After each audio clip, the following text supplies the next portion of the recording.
मतलब देखो हर चीज़ का कितना इम्पोर्टेंस है और हमने इम्पोर्टेंस समझ ही नहीं रहे। हम नींद में होते हैं तो भी हमारी सांसें चल रही होती हैं और हमें ऊर्जावान कर रही होती हैं।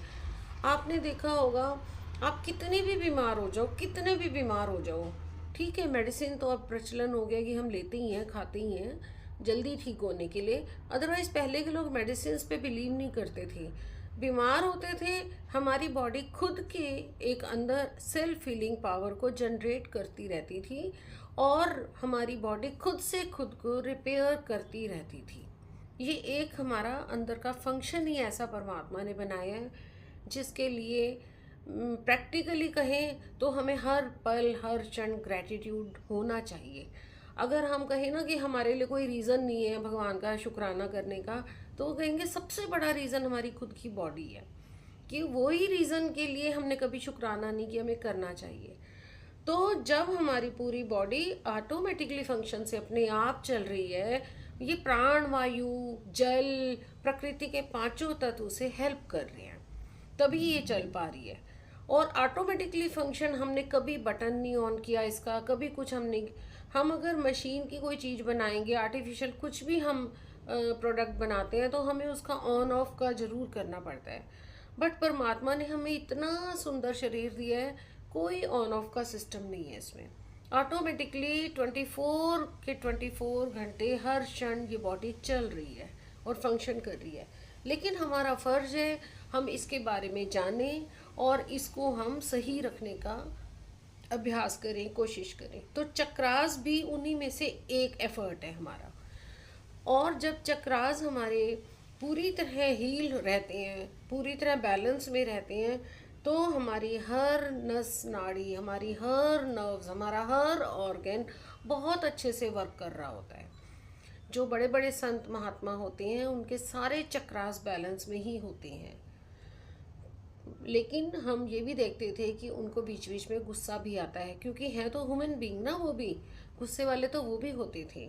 यानी कि बाय नेचर जो परमात्मा ने कर्मों के आधार पे हमारा स्वभाव फिक्स किया है, कहीं ना कहीं नेचर में भी कर्म आ जाते हैं, कर्म आ जाते हैं, साइंस आ जाती है, सब कुछ आ जाता है। तो साइंस तो यही कहती है कि अगर हमारे चक्रास सारे हील होंगे, हमारी सारी नसें नाड़ियाँ ठीक काम कर रही होंगी, तो हमारा मन भी संतुलन में रहेगा, हमारा थॉट प्रोसेस भी अच्छे वाला होगा ऑटोमेटिकली। लेकिन साइंस ये कहती है, आध्यात्मिकता ये कहती है, स्पिरिचुअलिटी, कि कुछ कंट्रोल हमें खुद भी करना पड़ता है, क्योंकि हमें भगवान ने बुद्धि देके भेजा है, विवेक देके भेजा है। तो खुद हमारा भी फर्ज है कि कुछ हम भी एफर्ट डालें। कुछ हमने एफर्ट डाला, कुछ साइंस ने हमारा ऐसा प्रोडक्शन की कि हम मिल के एक बहुत अच्छी अपनी सेल्फ हीलिंग पावर को जागृत करके रख सकते हैं। आपके अगर सारे चक्रास हील रहेंगे, सारे नहीं कह सकते, जो मेन इंपॉर्टेंट चक्रास भी अगर हम एटलीस्ट उतने भी हील करके रखें ना, हम कभी ज़िंदगी भर बीमार नहीं हो सकते। और डाइट हम अच्छी ले ही रहे होते हैं, साथ साथ जो हमें और चीज़ें करनी होती हैं, ध्यान, हमारा आहार विहार रहन सहन, ये भी अगर हमारा सही तरीके से बैलेंस चलता रहे, तो हम बहुत लंबी आयु जी सकते हैं। कहते हैं ना मैनिफेस्टेशन करो कि आप 100 साल पक्का जियोगे।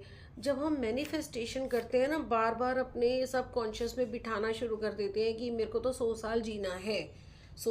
बल्कि हमें तो कहा जाता था हमारे मेंटोर ने कि 120 ईयर्स लिख डालो कमरों में हर जगह कि मुझे 120th बर्थडे मनाना है अपना। हमारे जो मेंटोर हैं वो तो करवाते थे, विजुअलाइजेशन करवाते थे कि आप देखो आप अपना 120वां बर्थडे मना रहे हो और फिर भी आप एनर्जी में हो, पूरे एनर्जेटिक हो, आपके बाल भी काले हैं, आप स्लिम ट्रिम ब्यूटीफुल हो। ऐसे जितना इमेजिन करोगे उतना मैनिफेस्टेशन पावर तेज होगी। बट कहना आसान है, मैनिफेस्टेशन ऐसे नहीं हो जाता। अगर हम अपने बॉडी को स्टेप बाय स्टेप हील करते चलेंगे तो हमारी मैनिफेस्टेशन पावर्स भी बढ़ेंगी। तो उसमें चक्रास का भी बहुत इम्पोर्टेंट रोल है।